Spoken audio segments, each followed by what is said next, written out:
Atos capítulo 14, a partir do verso 8 ao 18.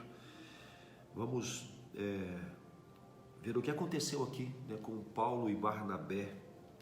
Paulo e Barnabé agora são companheiros. Eles estão na primeira viagem missionária. Se você voltar um pouquinho às páginas da sua Bíblia, nós falamos ontem sobre o capítulo 12, né, de Atos. O capítulo 13 já é o momento em que o Espírito Santo, olha só, o Espírito Santo é quem monta essa parceria missionária entre Paulo e Barnabé. O Espírito Santo dá a ordem que eles sejam separados e enviados para a proclamação da mensagem de salvação a lugares distantes, né? Então eles começam a viajar. Então nesse momento aqui no capítulo 14, eles estão na sua primeira viagem missionária.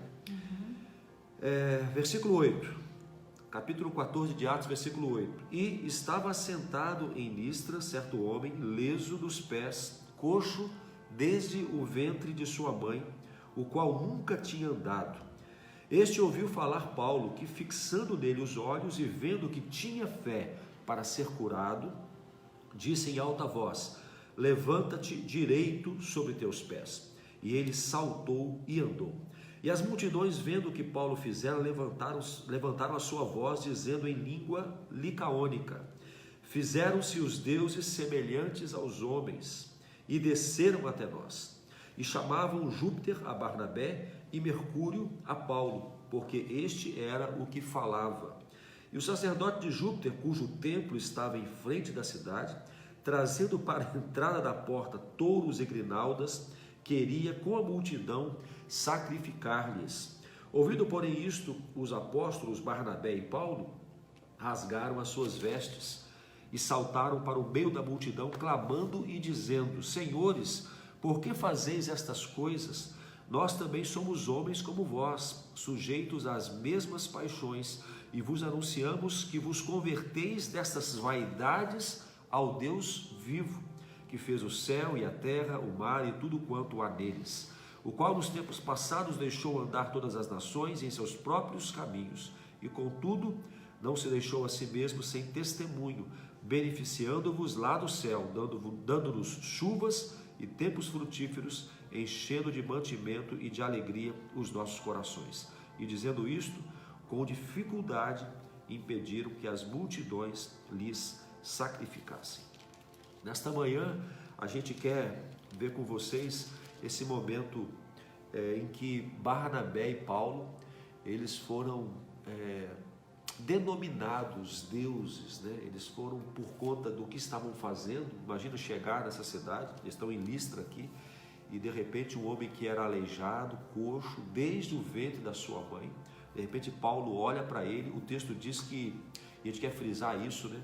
Ele tinha fé para ser curado. Paulo olha e reconhece nele a fé para ser curado. Lembra que nós temos falado aqui como que Deus se move?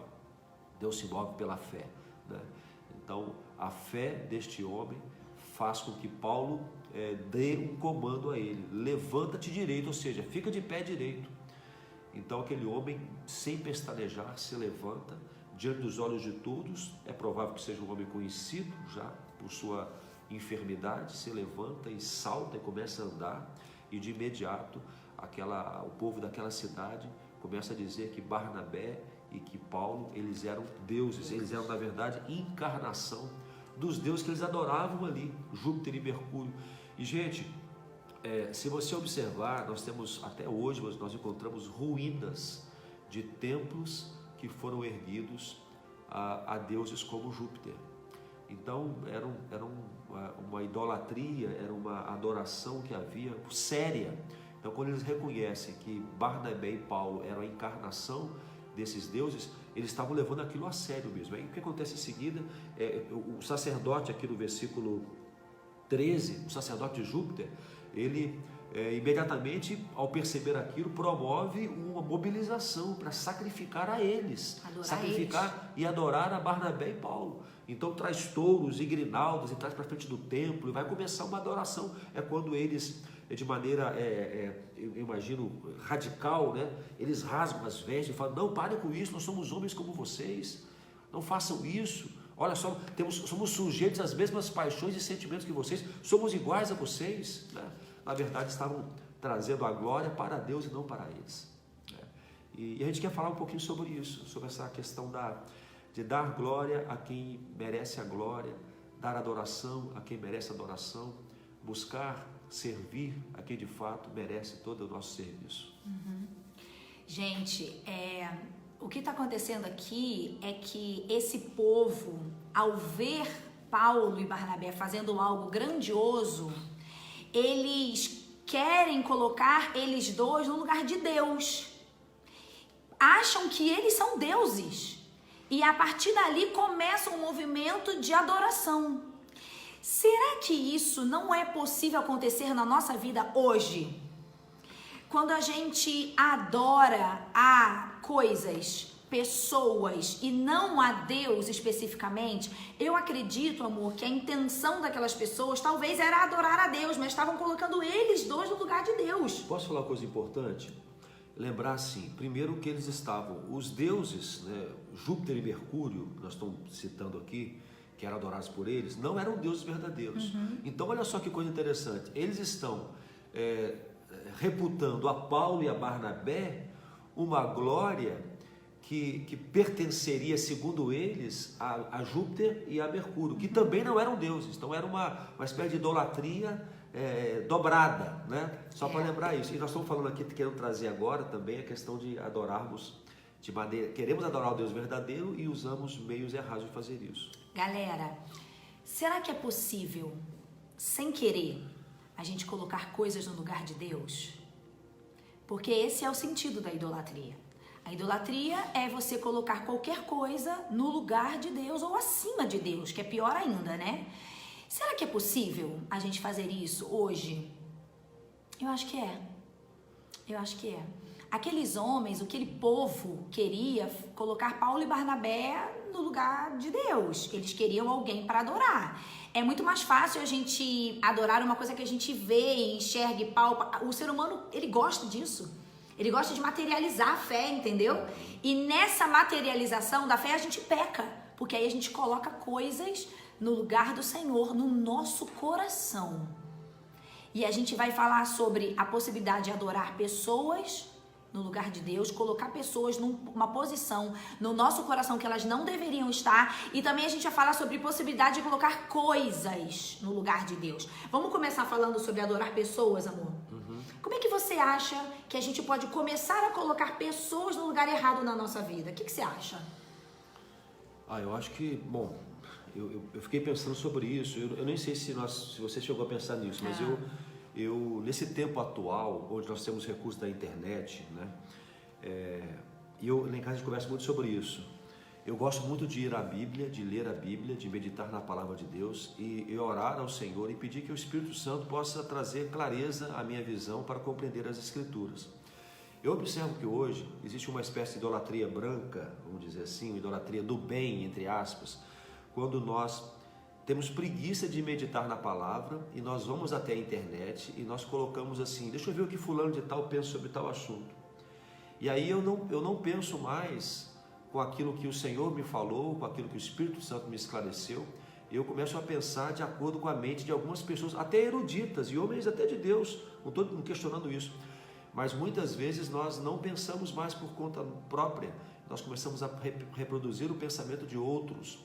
E de certa forma esses outros começam a ocupar na nossa vida o lugar do Espírito Santo de Deus. Não é o Espírito Santo que me explica, não é o Espírito Santo que me esclarece, é o pastor tal, é o fulano de tal. E eu temo que isso eventualmente possa se tornar a substituição de Deus, da presença de Deus a partir de uma outra pessoa. Gente, isso pode acontecer mesmo, tá? Não só em pessoas que estão ali na internet, como o Fabrício falou, mas no nosso dia a dia também.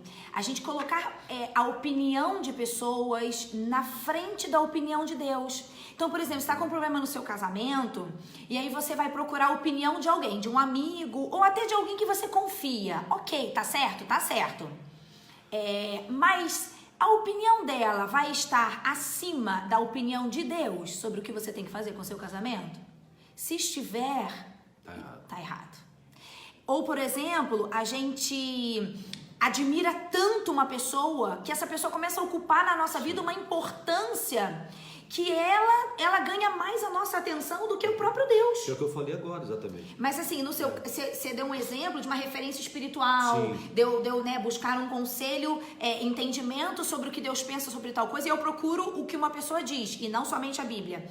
Mas aí, gente, a gente vai colocando pessoas também no nosso dia a dia, no lugar de Deus, sabe? E isso é muito perigoso. Eu já vi, amor, ovelhas de igrejas indo pro buraco, por quê? Porque quando elas tinham que tomar decisões, quando elas tinham que dar passos na vida delas, ao invés de elas irem pro quarto, dobrar o joelho, clamar a Deus, falar, Deus, fala comigo, é esse carro que eu tenho que comprar, é esse emprego que eu tenho que aceitar, é com essa pessoa que eu tenho que casar, elas iam somente aos seus líderes e o que eles falavam era verdade sobre a vida delas. Pessoal, um parêntese. É claro que nós podemos ter pessoas que nos aconselham. Precisamos. É claro que a gente vai ouvir o nosso pastor, o nosso líder, a nossa mãe, tá tudo bem.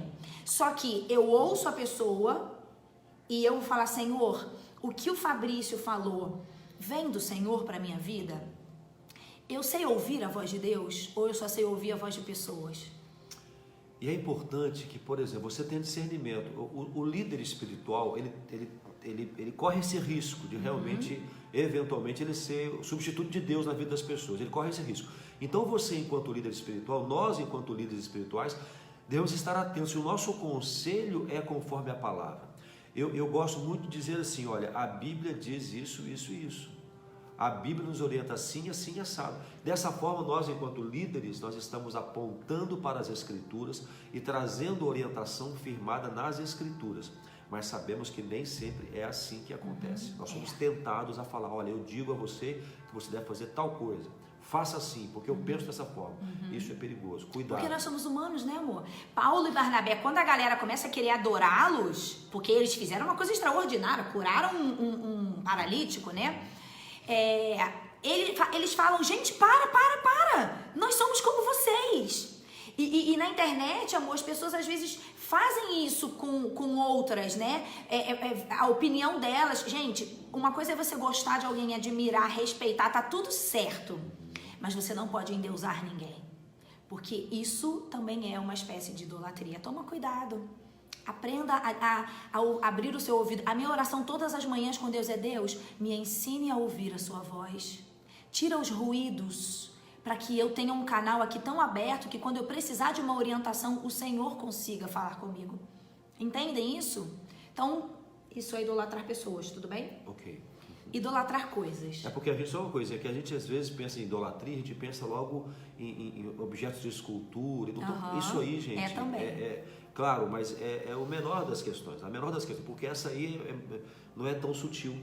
Nossa preocupação aqui é com aquelas idolatrias sutis que nós não percebemos. Né? Então, a nossa atenção, lembrando que quando o Senhor deu o mandamento, né, não terás outros deuses diante de mim. Então, você imagina assim, aqui está Deus, aqui está você. Quando você coloca alguma coisa diante de Deus, você cria um obstáculo para que você diretamente alcance a Deus.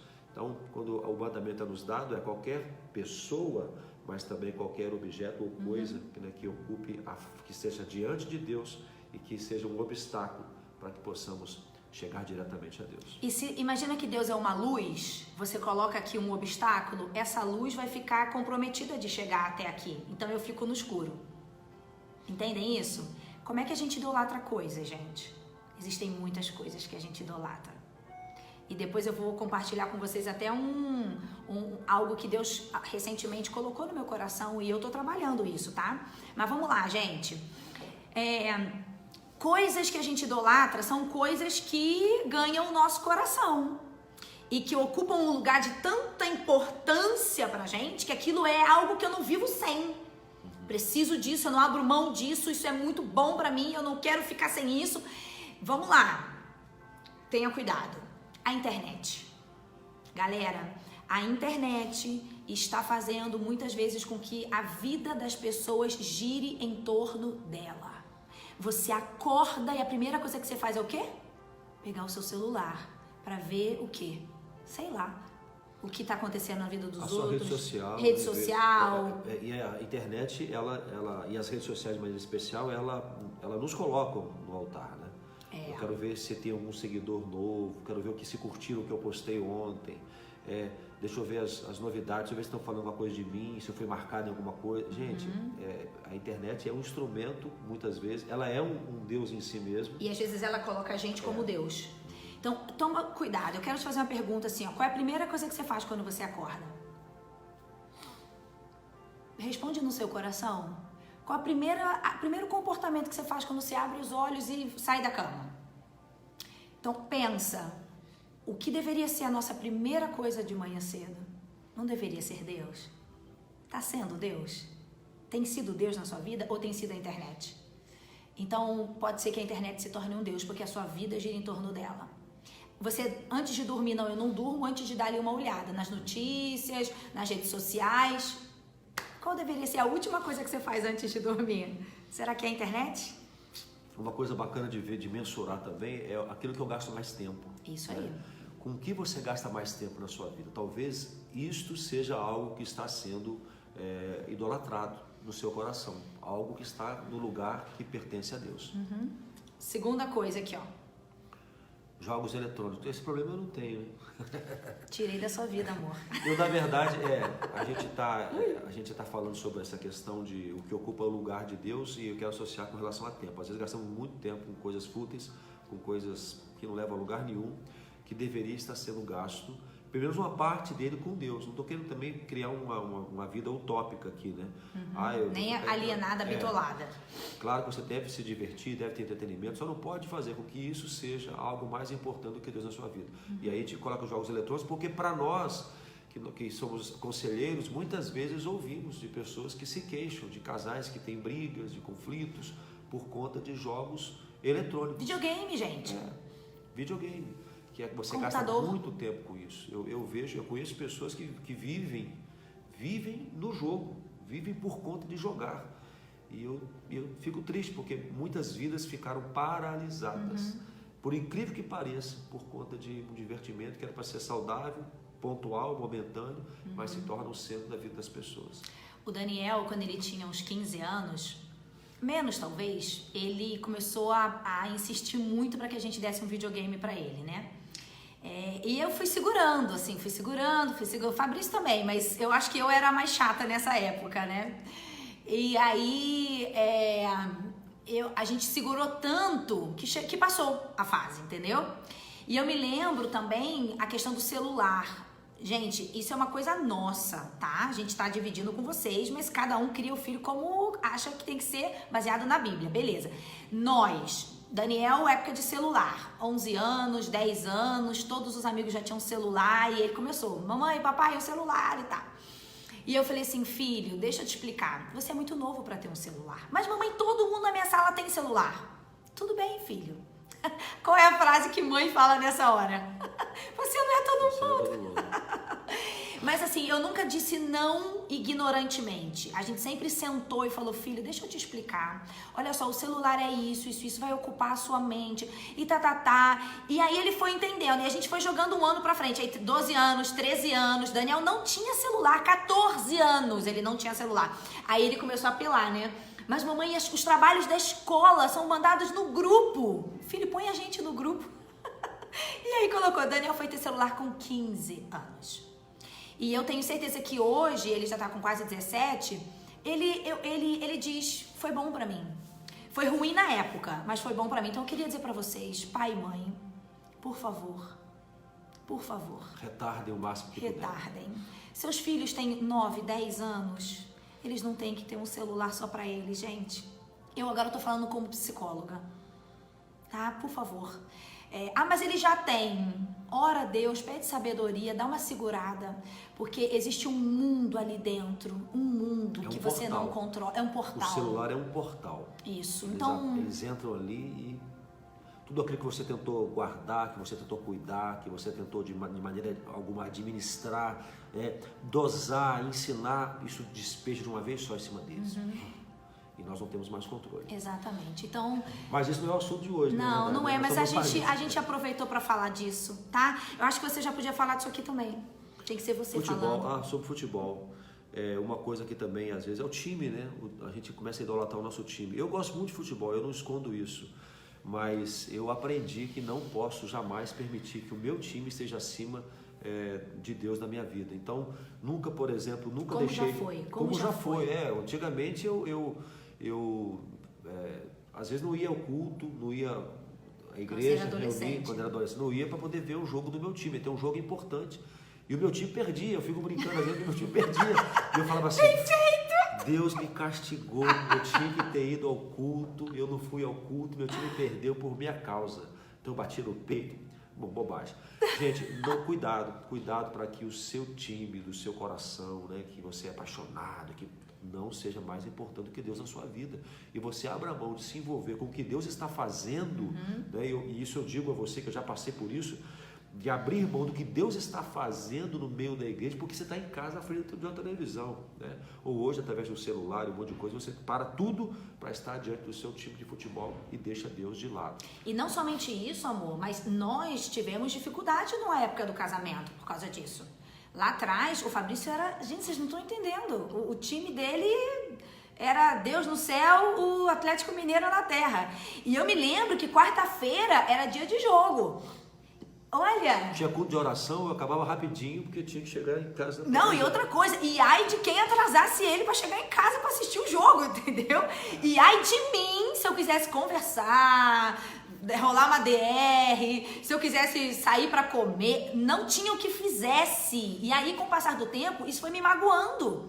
E eu dizia pra ele assim, amor, parece que o seu time é mais importante do que eu. Eu falava, podemos conversar depois do jogo? Ele falava isso. Amor, vamos sair, vamos comer uma pizza, vamos fazer não sei o quê. Pode ser depois do jogo? Ai, gente, chegou uma hora que eu tinha raiva do Atlético Mineiro. Raiva. E aí, ele, né, o Espírito Santo... Só que aí, quando eu brigava com ele, não funcionava.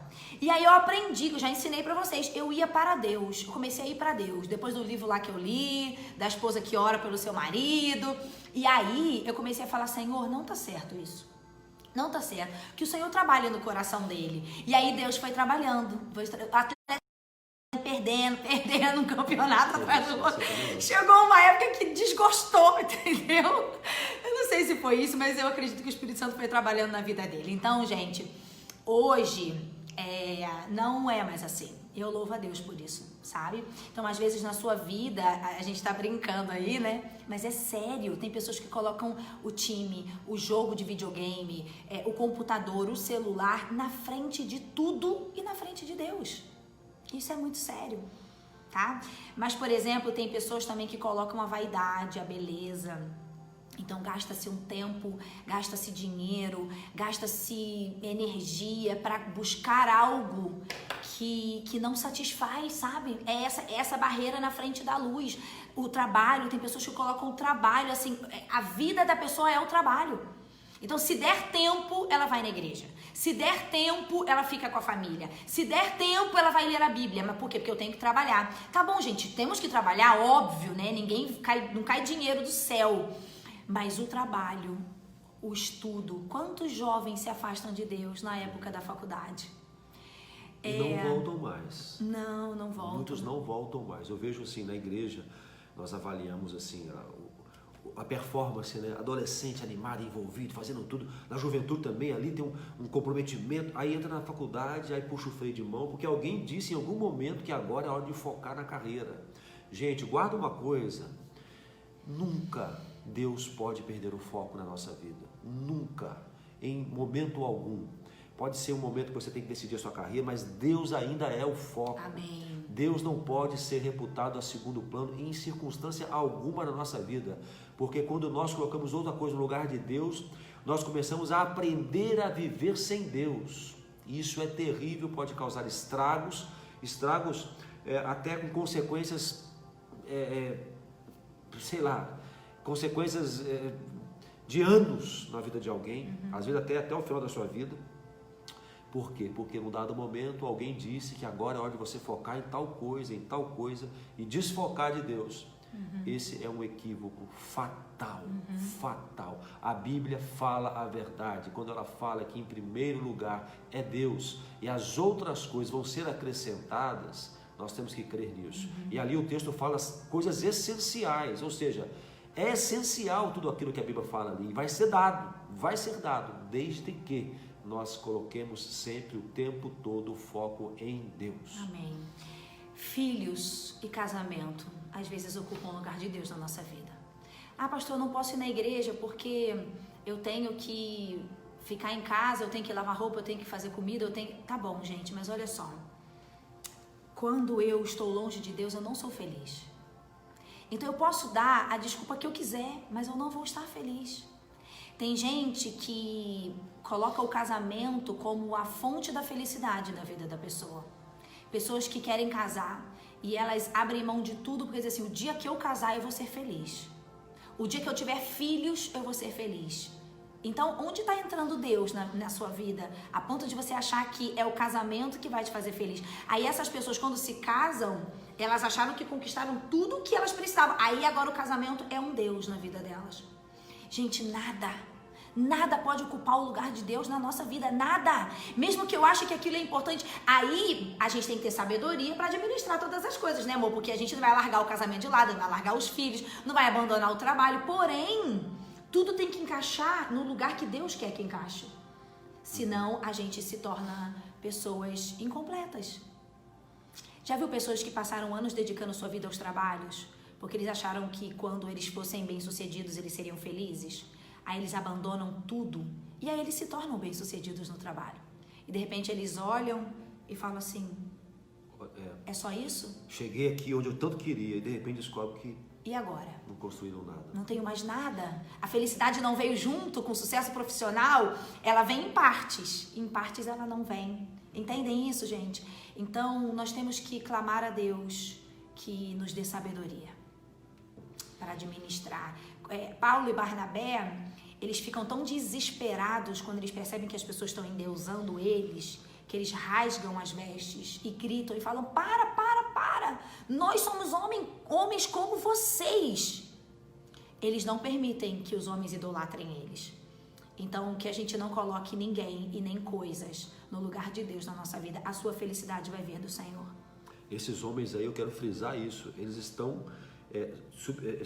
crendo que Barnabé e Paulo são ainda deuses falsos, para completar ainda. Ele fala, olha só, a glória do que fazemos pertence a Deus, ao Deus verdadeiro, ao Deus que permitiu que as nações andassem segundo o curso da sua vontade, mas que tem se manifestado o tempo todo, que tem mandado água, tem sustentado vocês, tem manifestado a sua glória, a sua graça, e chegou até vocês aqui. Então eles estão ali anunciando o Deus verdadeiro, e eles não admitiam que se fossem confundidos até com falsos deuses, que era o caso ali. Estavam sendo confundidos com falsos deuses. Não, a glória é do Deus, do único Deus vivo. É o que ele fala aqui no versículo 16, aliás, 15, do versículo 15 do capítulo 14 de Atos. Vocês estão, nós os anunciamos que vos converteis dessas vaidades ao Deus vivo. Então eles estão apontando a glória, a manifestar todo o poder, tudo isso somente ao Deus verdadeiro. A pergunta para fechar, e que talvez vai ser um diagnóstico para a nossa vida agora, é responder a seguinte pergunta: o que você não consegue viver sem? Sabe quando a gente brinca e fala assim, ai, não vivo sem isso. Nossa, se eu perder tal coisa, eu morro. Às vezes essas respostas nos ajudam a entender se a gente está colocando alguma coisa no lugar errado na nossa vida, sabe? Então, o que tem ocupado o seu tempo? Seu carro? Sua casa? Seu trabalho? Sua vaidade? O que tem ocupado o seu tempo? Ah, Letícia, eu não tenho tempo desculpa, amor. Eu não tenho tempo de buscar a Deus, a minha vida é muito corrida. E quando sobra um tempo, o que a gente faz, sabe? Acho que essa é a pergunta. Porque Deus nunca vai passar na sua vida. Nunca Deus vai passar, vai deixar de ser na sua vida. Agora, o carro que você tem, o dinheiro que você guarda no banco, a beleza que você mantém, tudo isso um dia, isso vai embora, né? O vício, né? A juventude, tudo isso vai embora. Então nós precisamos realmente manter o foco naquilo que não passa. Amém. Naquilo que não acaba, que é Deus. Amém. E você pode perder tudo que você acha que é importante. Se você tiver Deus, a alegria não vai embora. Não vai embora. Isso é lindo, gente. Isso é lindo. Ainda que eu perca as coisas que eu acho que são importantes para minha felicidade, quando Deus está lá, essas coisas saem e eu permaneço feliz. Agora, quando eu coloco, pensa num banquinho com os pés, eu firmo a minha vida no meu trabalho, na minha família, na minha beleza e no meu dinheiro. A hora que um desses pezinhos quebra, gente, o banco cai. Agora, se o seu banco é Deus e Ele vai te trazendo as outras coisas, filha, agora tá na hora de eu te abençoar financeiramente. Vou deixar você ser próspera. Tá vindo de Deus. Legal, filha, agora eu vou te dar um casamento. Vou te dar filhos, uma esposa, um marido. Vindo de Deus. Ai, que legal. Então você vai encaixando naqueles lugares do banco, mas não é os pés do nosso banco. Ou seja, a hora que eu perder de novo o dinheiro, tá tudo bem, porque eu tô firmada na rocha. Vocês estão entendendo? Então toma cuidado, porque aí um dia que você fica sem internet, você pira. Caiu a internet, você fica angustiado, não sabe o que faz. O Matheus entrou aqui agora. A hora que cai a Connet, a pessoa surta, entendeu? A hora que você ficou na pandemia em casa, perdeu o trabalho, né? Não tava lá, não tinha atividade do dia a dia do trabalho, aí você entrou em pane. Por quê? Porque talvez o trabalho ocupava um lugar errado na sua vida. Talvez morreu alguém da sua família, morreu o seu cônjuge. O seu filho vai estudar longe de você, a sua vida desmorona, porque a sua vida era o seu filho. Entendem que quando Deus fala, eu vou terminar minha parte agora, quando Deus fala, não tenham outros deuses diante de mim, e também quando ele fala ali, acima de tudo, guarda o seu coração, não coloque coisas erradas no seu coração, porque dele depende toda a sua vida, é porque ele tá sabendo que a nossa vida é instável, e a qualquer momento, sai uma perna do nosso banco. E se nós estivéssemos colocando aquilo como deuses na nossa vida, tudo desmoronaria. Então ele diz, filho, me tenha como a base da sua vida. E ainda que os dias maus venham, que você perca algo, você vai permanecer firme em mim. Por isso que a gente não pode idolatrar nada e nem ninguém. Eu vejo também que a idolatria torna a nossa vida muito complexa. Né? Eu tenho que ter as coisas, eu tenho que ser mais bonito, eu tenho que aparentar isso, aquilo, outro. Eu preciso, sabe, a vida fica muito complexa. E a vida pode ser mais simples. Simplifique a sua vida, observando o que a palavra de Deus nos instrui. Amém. Olha, primeiro lugar, Deus. Primeiro lugar. Aí vem a dificuldade, vem a luta, vem o problema, vem a pandemia e você continua confiando em Deus. O filho vai morar longe, né? Vem uma doença séria dentro de casa, você continua confiando em Deus. Amém. Olha lá, o pastor Cristiano colocou ali, o Salmo 23, o Senhor é o meu pastor e nada me faltará. Gente, a vida com Deus é simples. Amém. É simples. Ele não nos permite faltar o essencial. Nós apenas precisamos realmente colocá-lo em primeiro lugar. Amém. Sua vida está complicada, está complexa. Administrar todas essas coisas e bens e o que você pretende ser. Olha, simplifique. Busque a Deus e o coloque em primeiro lugar. E Ele vai cuidar das outras coisas. Confie nisso e descanse. Só o Espírito Santo pode sondar os nossos corações nessa manhã e nos mostrar se estamos colocando algo no lugar dele. Quando eu fiz essa pergunta para Deus, Senhor, eu estou colocando alguma coisa no seu lugar, na minha vida? E eu, sinceramente, a gente achava que não. E o Espírito Santo falou, sim, filha, tem algo que você valoriza demais. E eu preciso que você valorize isso menos. E o Senhor começou a me mostrar. Então, se você tiver coragem de fazer essa oração agora, Senhor, Espírito Santo, tem alguma coisa que eu estou colocando no meu coração no lugar errado? Ele vai te mostrar. E aí você vai tomar uma decisão, se você vai sacrificar ou se você vai continuar adorando. Amém. Amém. Vamos orar então? Vamos falar com o nosso Deus, esse que deve ocupar o trono do nosso coração, que deve ocupar realmente o topo da nossa escala de prioridades. Vamos falar com Ele. Feche os seus olhos aí, e se alguma coisa você precisa deixar, que Deus já tem falado com você, que você precisa deixar, alguma coisa que está ocupando, que está entre você e Deus, sabe? Não terás outros deuses diante de mim. Então coloque-se diante de Deus agora, peça a Deus por misericórdia e graça, que Ele lhe ajude a se livrar disso, essa sutil idolatria, né? essa sutil substituição de Deus na sua vida. Peça ao Senhor que lhe ajude a se livrar disso para a glória do seu nome. Vamos orar? Senhor Deus, nós te louvamos, ó Pai, mais uma vez, porque nos encontramos aqui na Tua presença, Senhor. Amém, obrigado, Pai, porque Tu és um Deus que nos ensina todos os dias, e Pai, quando nos levantamos e vivemos mais um dia, temos novas oportunidades de aprender e de sermos aperfeiçoados pelo Senhor.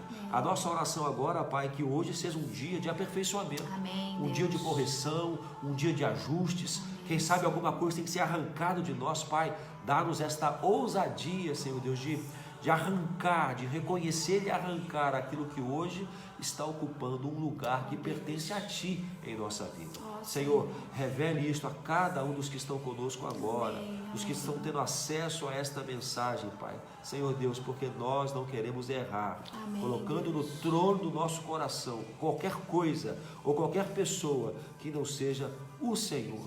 Pai, nós queremos uma vida simples, uma vida de quem confia completamente no seu Deus, no seu Senhor, sabendo, Pai, que Ele vai cuidar das outras coisas, Senhor Deus.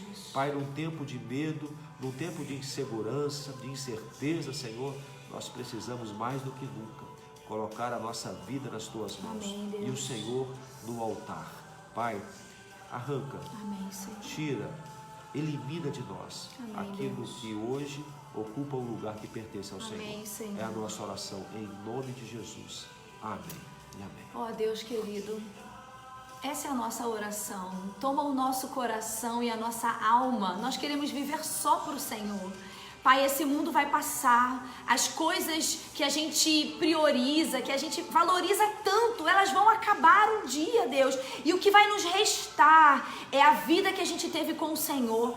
Então, Pai, ainda há tempo da gente se reposicionar com o Senhor, ainda dá tempo da gente limpar as idolatrias da nossa vida. Nos ajude, Pai, nos ajude, Espírito Santo de Deus. A nossa oração nessa manhã é que o Senhor revele a cada coração se há algo que está ocupando um lugar errado nas nossas vidas. Deus, fala com a gente aqui e fala com cada pessoa que nos ouve agora. Senhor, a gente não quer ficar surdo, a gente não quer ficar cego para essas coisas. Então revela, mostra, Deus, quando a gente estiver ali na prática dos nossos deuses, que o Teu Espírito Santo nos incomode profundamente e diga: filho, isso está ocupando um lugar errado na sua vida. Filha, você está gastando muito tempo com isso. Deus, nos mostre. Nós te pedimos isso. E Deus, oramos pelas pessoas que estão nesse momento precisando da Tua intervenção. Pai, o Senhor tem feito grandes milagres na vida das pessoas. E eu quero Te agradecer, porque a gente não merece isso. Ninguém merece. Mas a Tua graça e a Tua misericórdia nos abunda. Senhor Deus, se há neste momento alguém que necessita de uma intervenção que só o Senhor pode fazer, nós pedimos que o Senhor assim o faça. Deus, faça milagres, cure pessoas, ressuscite casamentos, libere pessoas de angústias, de ansiedades, em nome de Jesus. Que o Teu mover alcance cada vida nesta hora, para a glória do Teu nome, e é no nome de Jesus que nós oramos ao Senhor. Amém e amém. Amém, queridos.